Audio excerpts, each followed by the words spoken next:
it's Gina, and today I'm going to be talking about an edible weed called the poor man's peppergrass. I have been searching for this weed ever since I learned about it, and I happened to see one in my neighbor's yard. So I asked if I could go ahead and dig it up because they really didn't know what it was and they didn't care about what it was. So I went ahead and I dug it up and I potted it and I brought it home because I hadn't seen it growing in my yard.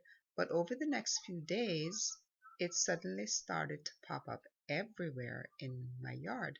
So I started staking out certain areas and making sure that I did not mow that area or I didn't dig up and start weeding any particular areas. After I learned to identify this particular weed, the poor man's peppergrass, then I knew exactly what to look for and I knew the areas that I wanted it to remain in. Poor man's pepper tends to show up among other edible weeds, and right here it is growing beside spiderwort. And spiderwort grows in quite a few places in my yard as well. And you can see there's the peppergrass, and the edges of the leaves are almost serrated. These ones haven't started to bloom yet, but I started to identify it very easily just by the leaves alone. And then there are a few that I noticed had already started um, to grow the flowers for me to identify them a little bit easier.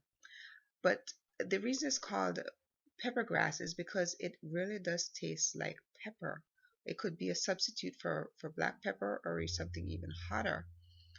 And so I decided I was going to go ahead and save quite a few of the areas where I saw it coming up in the yard.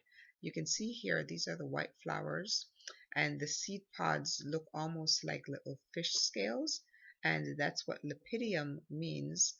Lepidio actually means fish scale, and that this is how it got its name. The flowers are quite lovely actually, and they really do taste like pepper. And at the end of the video, you're going to see an, a clip of me actually tasting it and my reaction to it. So here are just a few areas where I found the peppergrass growing. It tends to like areas that are not well traveled. So the areas in my yard where I found them, um, usually we don't walk there. It's not like the plantain, which tends to be in areas where we walk. The peppergrass tends to be along like ditches, undisturbed areas, and that's where I found a lot of this. So typically the peppergrass will grow spring into summer, but in this area, this I live in Central Florida, and here it's growing pretty much all year round. I did go and clear out a certain area and repotted some of the pepper grass that I found. And what I'm doing here now is I'm actually going to show you my reaction to tasting the pepper grass for the first time. So I'm just walking into the backyard and there are quite a few specimens that I'm walking past. See, I'm actually on the path, but the pepper grass is actually off to the side.